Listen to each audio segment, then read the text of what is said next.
essa mensagem que eu vou pregar hoje à noite. Na nossa igreja, talvez eu tenha pregado 2 vezes, com esse mesmo tema. O tema de hoje é diante dos becos da vida. Diante dos becos da vida. Boa imagem que o Gunter colocou aí, o Gunter que faz os nossos slides. O que é o beco? Olhando para essa imagem, você vai perceber que é uma rua estreita e curta, às vezes sem saída e sem muito trânsito. Eu, por exemplo, morei durante muitos anos em Uberlândia, num beco chamado Beco da Januária, na Travessa Manuel Guerreiro, hoje centro da cidade, lá em Uberlândia. O beco é um termo figurativo que a gente usa para dizer sobre questões onde há embaraços, onde quase sempre a gente não tem como resolver, situações dificultosas, uma sinuca que o cara entrou ali, não sabe o que fazer, o que vai fazer, como vai fazer. A gente chama essa figura de beco sem saída. Eu me lembro dos carros, das motos, dos caminhões, entrando naquele beco onde que eu morava e de repente não tinha o que fazer, tinha que voltar porque entrou errado. Essa é a realidade de um beco. Fazendo um estudo também, eu descobri que o Brasil tem um beco famoso, cultural, chamado de Beco do Batman, lá em São Paulo. Ele é o endereço tradicional para os grafiteiros, fica na Vila Madalena, e ele é o lugar dos amantes da arte urbana. Estudando também, o nosso poeta Manuel Bandeira tem um poema pequeno chamado O Poema do Beco. É bem pequeno, ele diz: que importa paisagem, a glória, a Bahia, a linha do horizonte, o que vejo é o beco. Aí ele explica esse pequeno poema dizendo assim: da janela do meu quarto, eu podia contemplar a paisagem, as copas das árvores do passeio público no Rio de Janeiro, o convento do Carmo, a Bahia, a capelinha da Glória do Outeiro. No entanto, quando eu chegava à janela, o que me retinha os olhos e a meditação não era nada disso, dessa beleza que eu via. O que eu via mesmo era um becozinho, onde vivia gente pobre, lavadeiras e costureiras. Esse sentimento de solidariedade com a miséria é que tentei passar no poema do beco. Então, como Manuel Bandeira, eu também tenho hoje à noite um sentimento de solidariedade com a miséria das pessoas, com os problemas da vida e os relacionamentos duros que alguns de nós estamos passando, vamos passar e ganhamos de 2019. E como é que tudo isso se encaixa no relacionamento com Deus? Daí a mensagem, os becos da vida. A Bíblia fala sobre becos, sobre pessoas que entraram em circunstâncias e não conseguiram sair de lá. Nós temos becos, como vamos ver hoje, aqueles que o próprio Deus nos leva.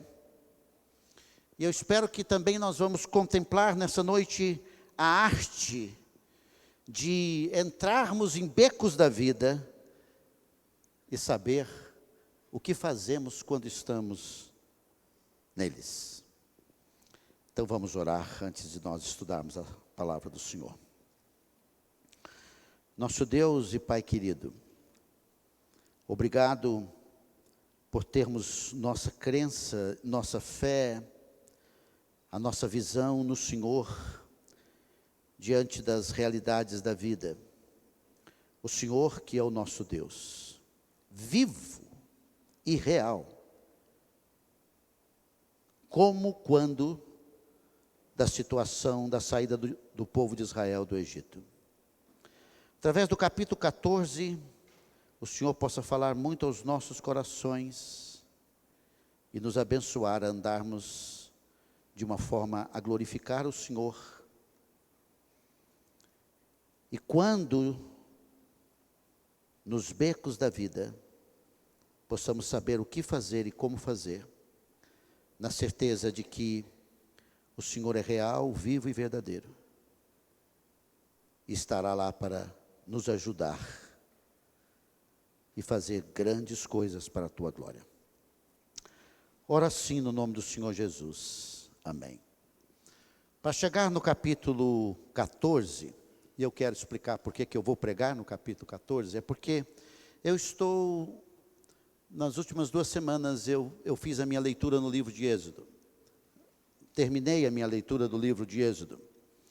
E mais uma vez eu passei por esse capítulo que me impressiona muito, porque o capítulo 14, ele é um desembocar de toda uma ação de Deus na história de Israel.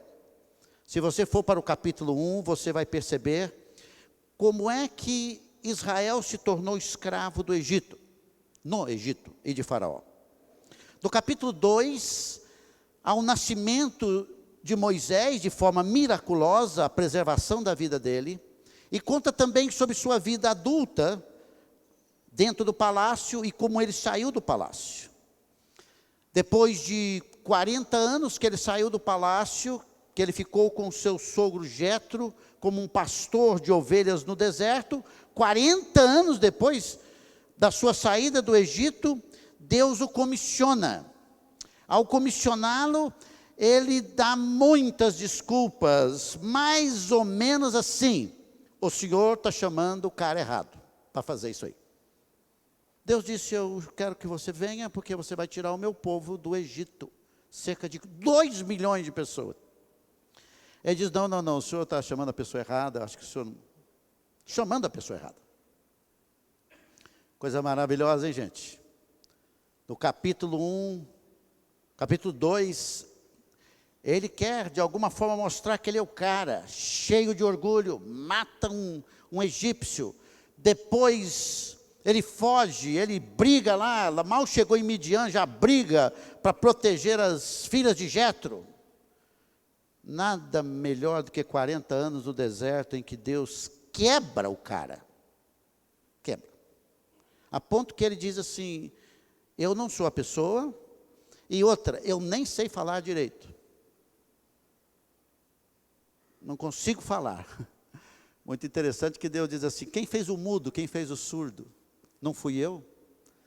Um texto maravilhoso das Escrituras, que Deus está por trás de toda deficiência física.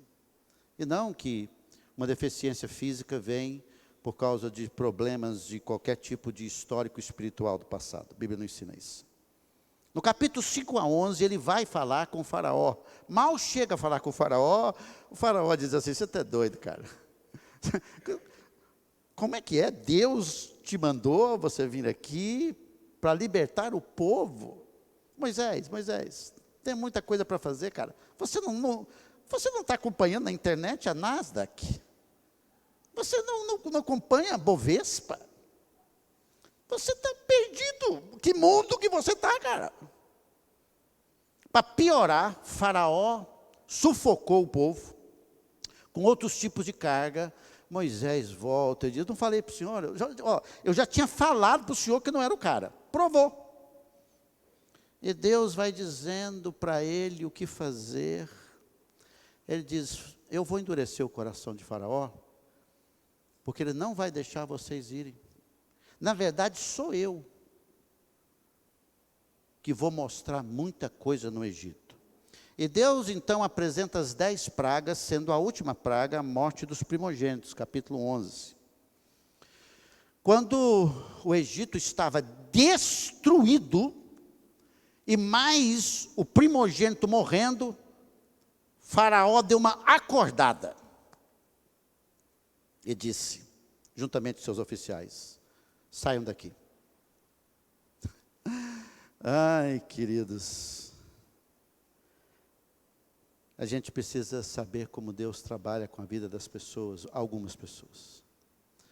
Algumas pessoas como Faraó, como Nabucodonosor e como Paulo, Deus sabe trabalhar.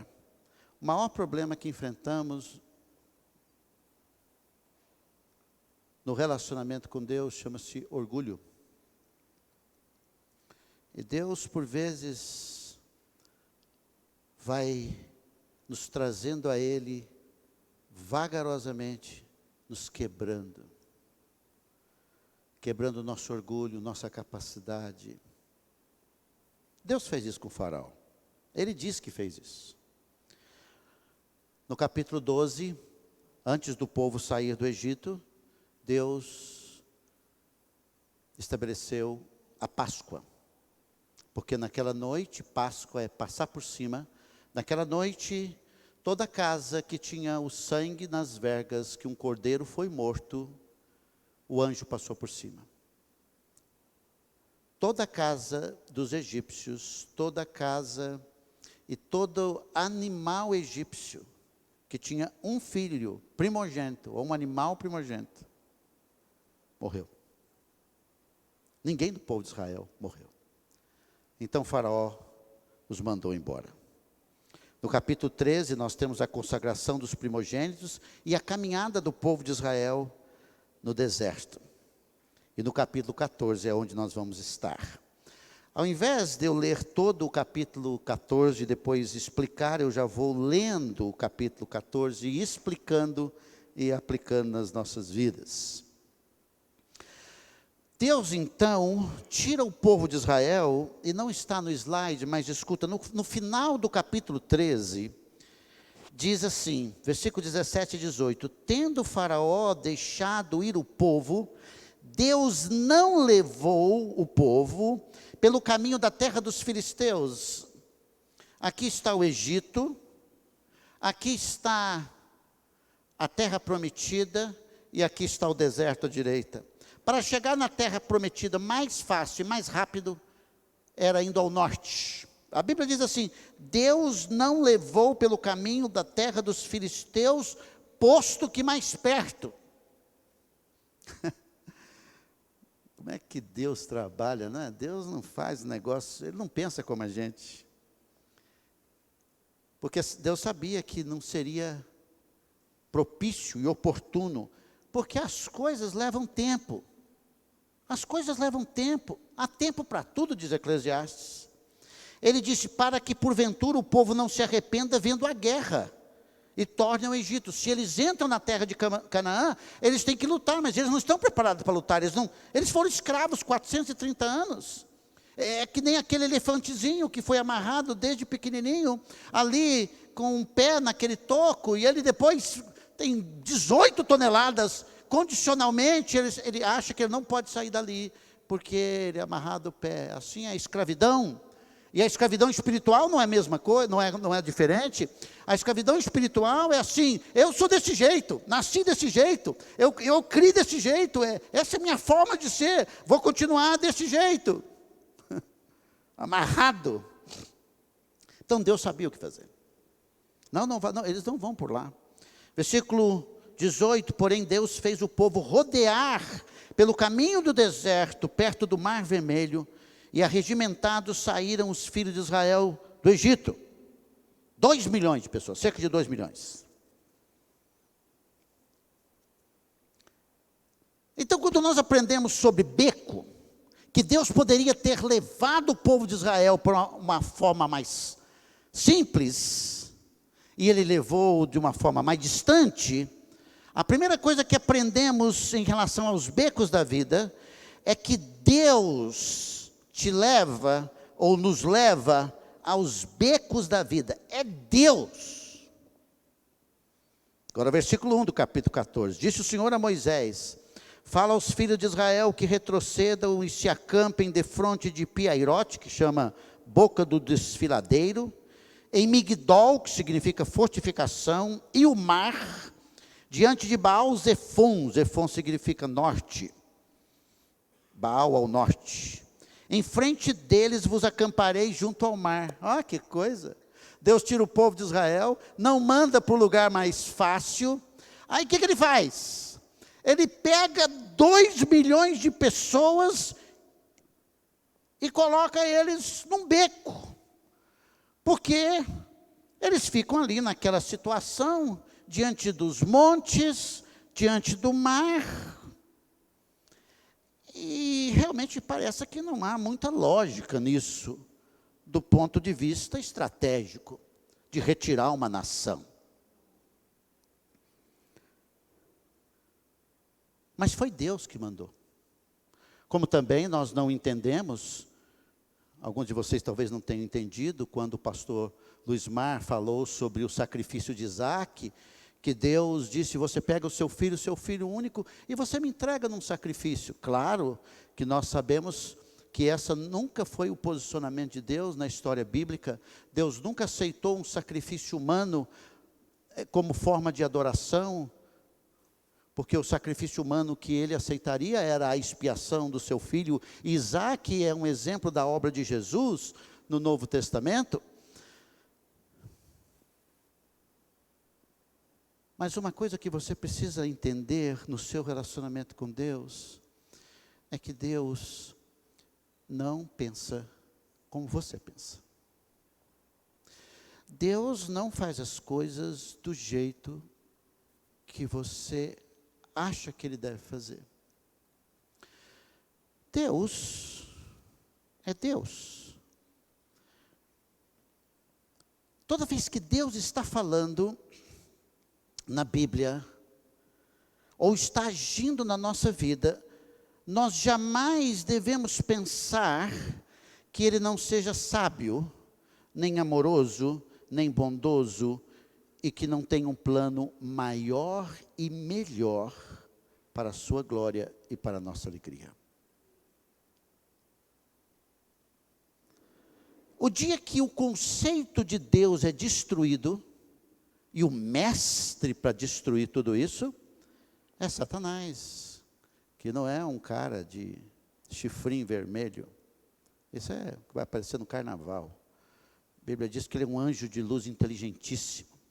E quando Deus disse assim para Adão e Eva, você não come da árvore, do fruto da árvore do jardim, porque o dia que você comer você morre. E Satanás sabe muito bem quem é Deus, e isso vai acontecer mesmo. Ele disse assim, ao tentá-los, você não morre, porque Deus sabe que no dia em que você comer, você vai ser igual a Ele. Então o que Satanás fez? Ele buscou desmontar na cabeça dos nossos primeiros pais a visão de Deus. Deus não é o que você acha, Deus não é o que você pensa. Esse Deus que você cria na sua cabeça sobre Deus, que não bate com o que Ele revelou em sua palavra, é um outro Deus, é um ídolo. Não é o Deus da Bíblia. O Deus da Bíblia sabe fazer as coisas. Olha, Deus não permitiu que Israel fosse seguindo a estrada dos filisteus, porque eles iam morrer, desanimar e voltar para o Egito. Deus sabe. Deus já vê a coisa lá na frente. Só isso que Deus sabe? Não. Deus manda eles, coloca no beco e diz para Moisés o seguinte, 3, versículo 3. Então Faraó dirá aos filhos de Israel, estão desorientados na terra, o deserto os encerrou.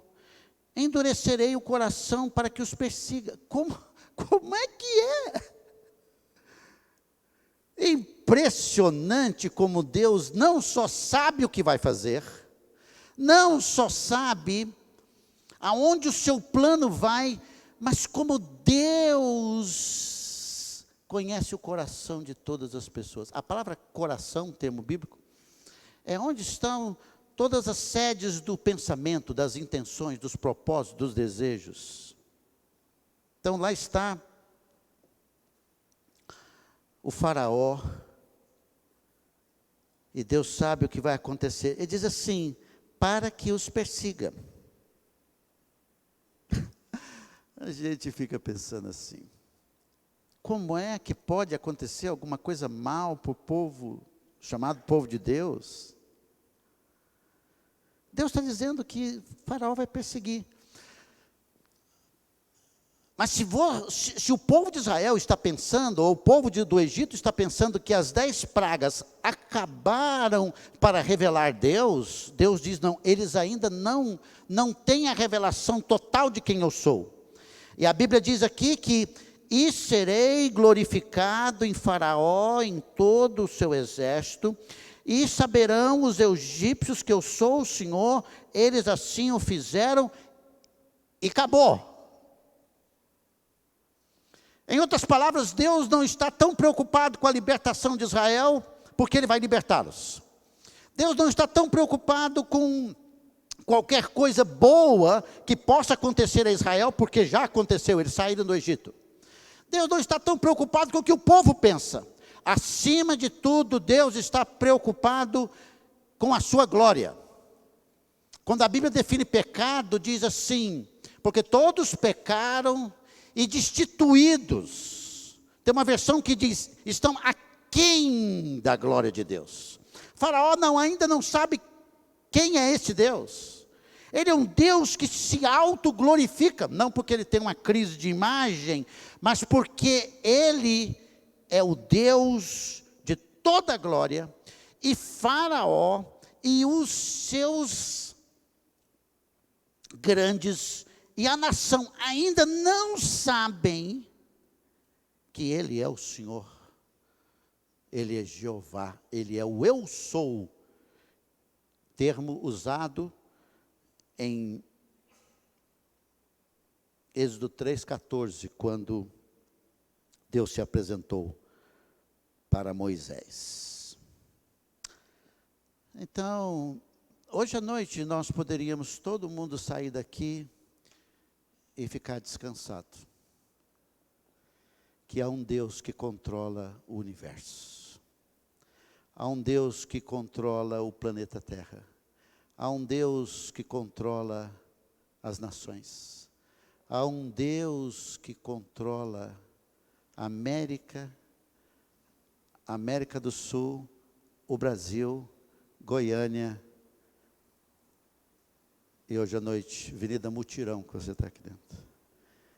Há um Deus que está no controle de tudo.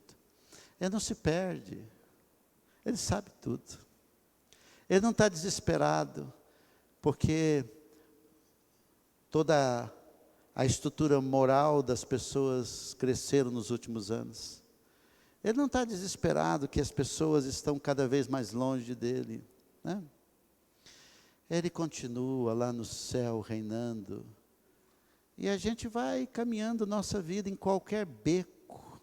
Beco da saúde, beco dos relacionamentos, beco do trabalho. Qualquer beco. Que Ele tenha nos colocado. Que Ele tem algo tremendo para a glória do nome dEle. A gente vai descansando nossa vida nesse Deus que nos coloca lá no beco, como colocou Israel. Deus está orientando Moisés o que fazer. Versículo 5, agora veja a prática. Sendo, pois, anunciado ao rei do Egito que o povo fugia, mudou-se o coração de Faraó e dos seus oficiais contra o povo e disseram, que é isto que fizemos? Permitindo que nos deixasse que Israel nos deixasse servir. Aonde que nós estamos com a cabeça? Nós vamos entrar num colapso, numa crise econômica sem fim. Onde que nós estamos? Faraó é um homem grande. Importante que quando você olha aqui para esse faraó, o Egito é a primeira potência mundial. Que nos ensina que todo o coração dos grandes homens estão na mão do Senhor. E eu quero que você aprenda um princípio importante da Bíblia. Que Deus é glorificado quando Ele salva Israel, como Ele também é glorificado quando o coração dos faraós da vida são endurecidos. Quero também dizer que nenhuma pessoa vai ter um descobrimento, uma aproximação de Deus, um envolvimento com o Senhor, se Deus não operar no coração humano. Porque Deus é glorificado quando Ele amolece, e Ele também é glorificado quando Ele endurece. Está na Bíblia, está aqui na Bíblia. Deus disse que endureceu o coração de Faraó, aí o Faraó está dizendo, nós temos que ir atrás desse povo, onde é que nós estamos com a cabeça? Versículo 6, e aprontou o Faraó o seu carro, e tomou consigo o seu povo. Tomou também 600 carros escolhidos, e todos os carros do Egito, com capitães sobre eles. De repente, o exército de Faraó vem montado para buscar e trazer de volta o povo de Israel. E por que ele fez isso? Versículo 8. Porque o Senhor endureceu o coração de Faraó, rei do Egito, finalidade, para que perseguisse os filhos de Israel, porque ele disse que Faraó faria isso. Porém, os filhos de Israel saíram afoitamente, perseguiram-nos os egípcios, todos os cavalos e carros de Faraó, seus cavalarianos e os seus exércitos, e os alcançaram acampados junto ao mar, perto de Piairote, de fronte de Baal-Zefon. Achamos os caras. Toda a artilharia, todas as máquinas, o exército poderoso de Faraó chegou e encontrou o povo. Veja bem, o que é beco? O povo de Israel está lá no meio das montanhas, no meio do mar. Tem como sair de lá. Para piorar, eles conseguem ver os exércitos chegando. E quem é que colocou lá? Quem os colocou lá? Deus colocou. É a primeira vez na história bíblica que Deus leva as pessoas para os becos? Não, não é a primeira vez. Você vai ver na história, lendo o livro de Gênesis, um livro anterior, que Deus colocou José num beco. José foi obedecer seu pai para ver os seus irmãos, e ele desce para Dotã, encontra seus irmãos que têm inveja dele, depois ele desce para um poço. Depois ele desce com os ismaelitas para o Egito, desce para a casa de Potifar, conforme o pastor deles pregou hoje pela manhã, por causa de uma mentira inventada pela mulher de Potifar, que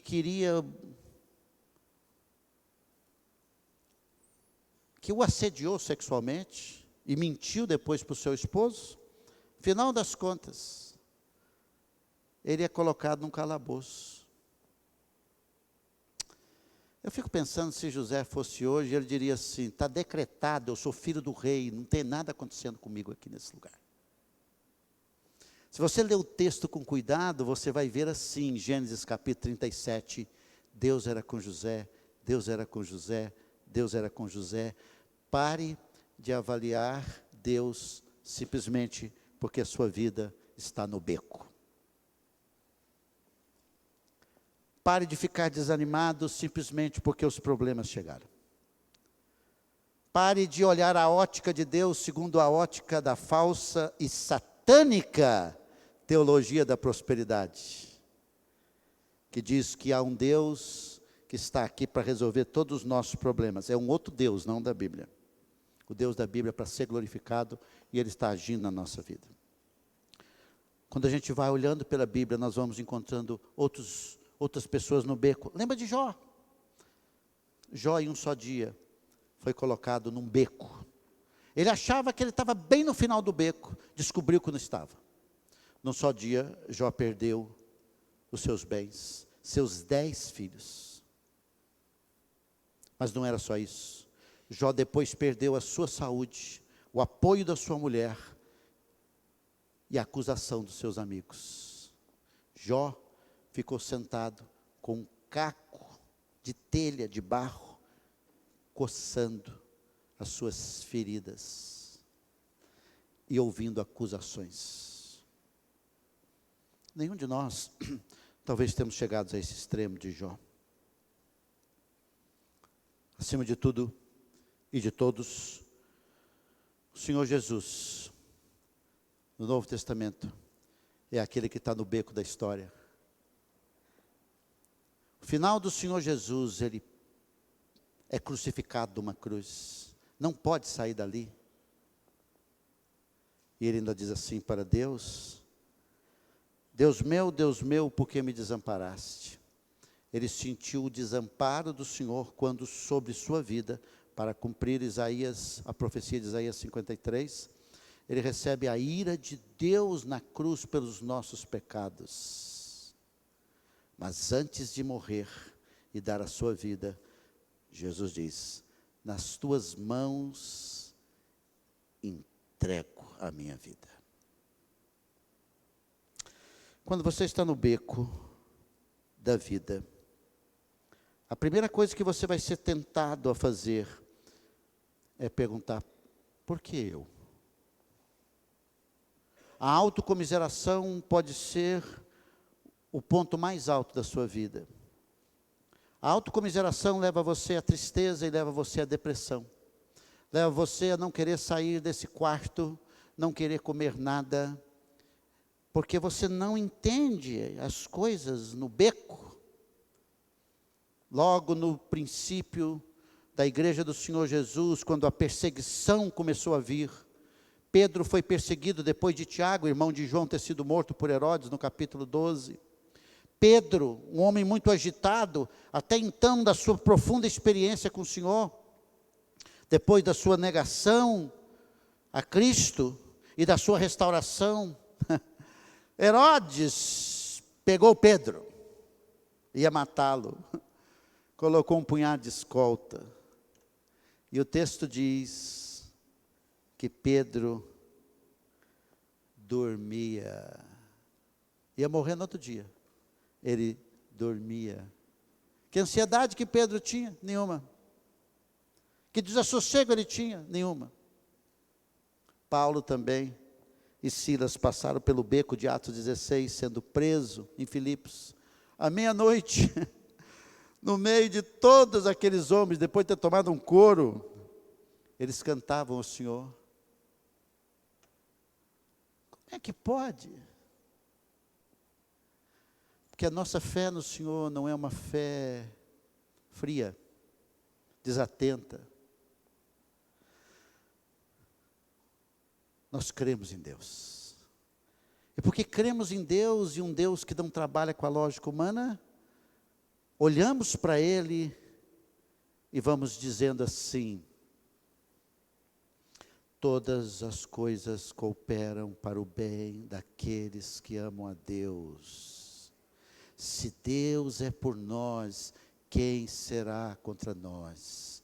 O Senhor é o meu pastor e nada me faltará. Louvado seja o nome do Senhor. Não adianta a gente falar que conhece a Deus, se quando os momentos da vida chegam que nós não sabemos entendê-los, compreendê-los, pela lógica, a gente fracassa em olhar para o Senhor. E Deus honra aqueles que nele confiam quando não entendem. Hebreus 11:6 diz que sem fé é impossível agradar a Deus, porquanto aqueles que se aproximam de Deus, creem que Ele existe, e que é galardoador, presenteador, daqueles que nele confiam. A visão de Deus. Por que lemos a Bíblia? Para ganhar a visão de Deus. Por que estudamos a Bíblia? Para ganhar a visão de Deus. Por que ouvimos a Bíblia? Para ganhar a visão de Deus. Você deve ter vários tipos de leituras da Bíblia, dentre elas os Salmos. Quando você estuda o livro de Salmos, o Salmo 139, o que o Salmo 139 diz? Senhor, para onde fugirei da tua face? Escuro, no escuro Deus está, atrás Deus está, embaixo Deus está, acima Deus está. Ele diz: o Senhor é todo poderoso, todo presente, todo conhecedor de tudo. Então, Deus lhe coloca nos becos. Deus endurece o coração das pessoas.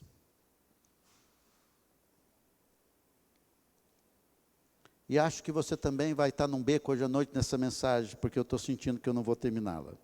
Mas tudo bem. Número 2. O que os becos da vida nos ensinam em Êxodo 14? Que Deus nos leva para os becos da vida. Segundo, Deus nos ensina que os becos da vida se tornam oportunidades para centrar em Deus. Quando o povo de Israel viu o exército chegando, versículo 10, e chegando o Faraó, os filhos de Israel levantaram os olhos, e eis que os egípcios vinham atrás deles, e temeram muito. Temeram muito. Então os filhos de Israel clamaram ao Senhor.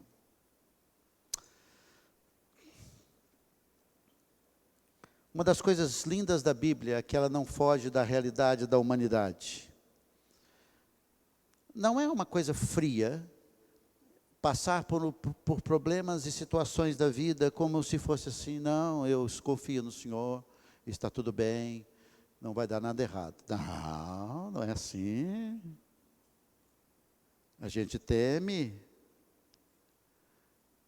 A gente teme. A gente tem medo. A gente diz para os nossos filhos, alguns deles são mais medrosos que outros, um dos maiores problemas da vida é a nossa falta de medo. Alguns de nós não temos medo de aplicar o dinheiro que ganhou a vida toda, faz uma aplicação errada, faz um erro financeiro, se perde todinho para a vida, devia ter medo. Devia ter medo de andar com esse cara ou essa mulher que você não conhece. Você devia ter medo de entrar num relacionamento extraconjugal. Você tem que ter medo. Você tem que ter medo. Medo é quando você olha para uma situação que você não conhece, o seu coração bate, falta saliva na boca, você fica branco, treme e gagueja. Às vezes gagueja. Medo é uma questão real da vida, questão errada da vida, é ser dominado pelo medo. Alguns de nós não vamos a desafios da vida porque nós somos dominados pelo medo desde criança. Nós tínhamos o medo do pai, o medo da mãe, o medo da sociedade, atrelado à nossa própria personalidade, e isso impediu que a gente enfrentasse os medos. Na Bíblia não é errado você ter medo.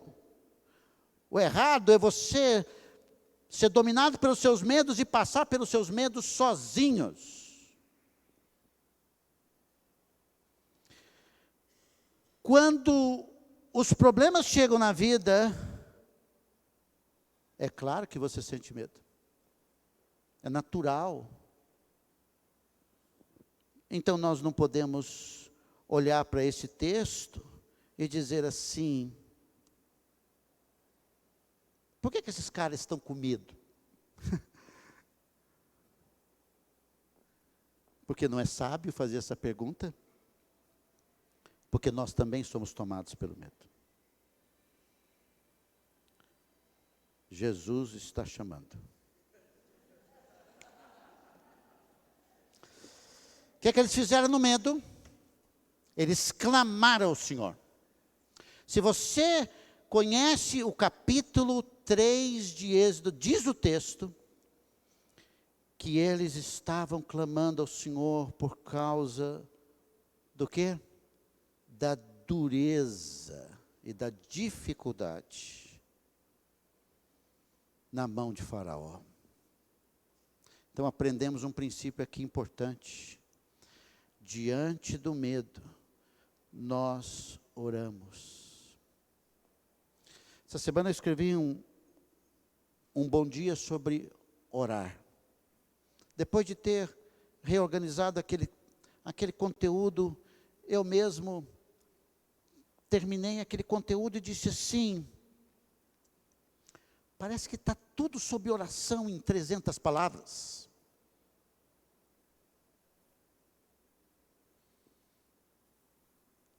A Bíblia diz, reconhece-o em todos os teus caminhos. Quando o medo bater a sua porta, você ora.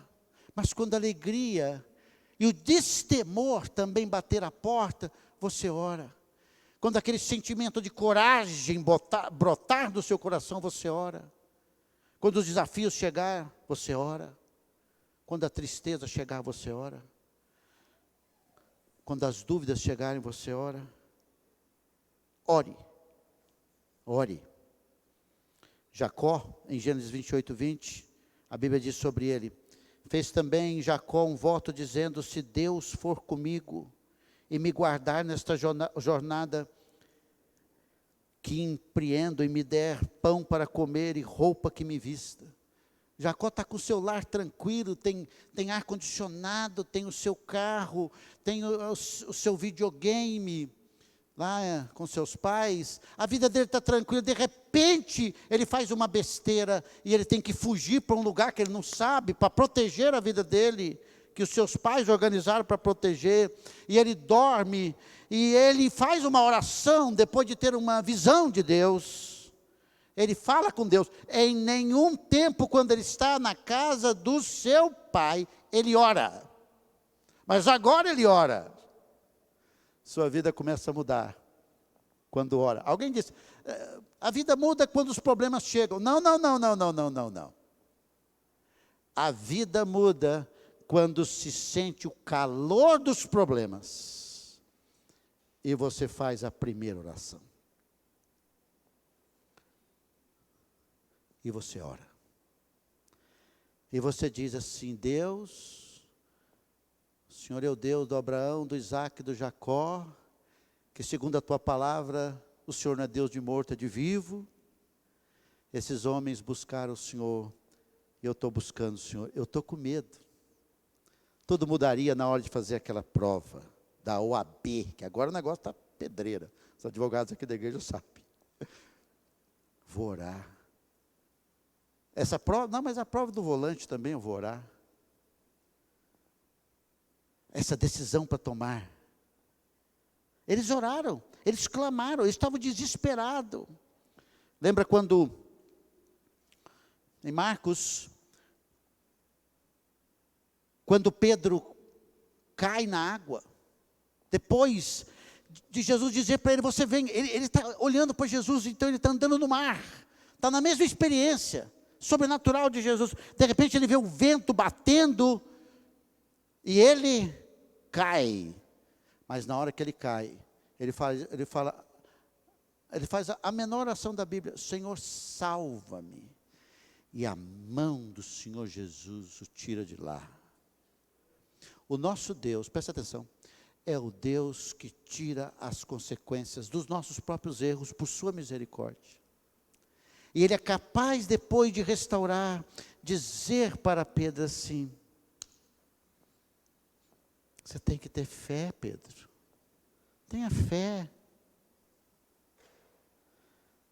Jonas orou quando estava dentro do grande peixe, capítulo 2. Manassés orou quando ele estava no beco da vida dele, 2 Crônicas. Vamos terminar com esse texto. Pelo que o Senhor trouxe sobre eles os príncipes do exército do rei da Síria, sobre Manassés, um rei totalmente contrário a Deus. Diz que os reis da Síria fizeram o que com ele? Os quais prenderam Manassés com ganchos, amarraram-no com cadeias e o levaram à Babilônia. Humilhou, quebrou, arrebentou o cara. A Bíblia diz, versículo 12, ele é angustiado, claro, eu sou rei, claro, eu fui humilhado, eu fui preso, de forma humilhante, e ele angustiado, deprimido, o que ele fez? Suplicou deveras ao Senhor seu Deus, e muito se humilhou perante o Deus de seus pais. O pai dele foi um rei muito temente ao Senhor. Fez-lhe oração e Deus se tornou favorável para com ele. Olha, atendeu-lhe a súplica, olha, e o fez voltar para Jerusalém, ao seu reino, restituiu tudo.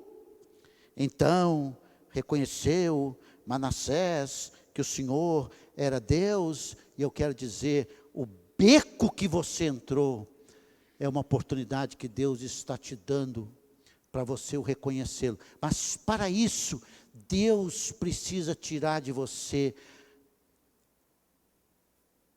um câncer espiritual, uma doença espiritual, chamado orgulho. E ele vai quebrando. E quando ele lhe quebra, não quebra para te acabar, ele quebra para você ser o que você precisa ser como ser humano, criado à imagem de Deus, dependente desse Deus. E que é a oração? A oração é a declaração mais simples da criatura para com o Criador, dizendo: eu sou do Senhor e dependo do Senhor. Deus honra os humildes. E como diz Spurgeon, ou nós nos humilhamos, ou Deus nos humilhará. Termino com as palavras de Woodrow Kroll. Ele diz: o Deus que habita nas montanhas, também habita nos becos. O nosso Deus que estava lá no Egito, com muita coisa boa do Egito, mas na escravidão, estava lá, 430 anos ele esteve lá. Agora ele está com Moisés, vai tirar o povo de lá, vai colocar o povo nesse beco. A questão não é o tamanho do seu problema, nem da sua dificuldade, nem da sua luta, nem da sua dor.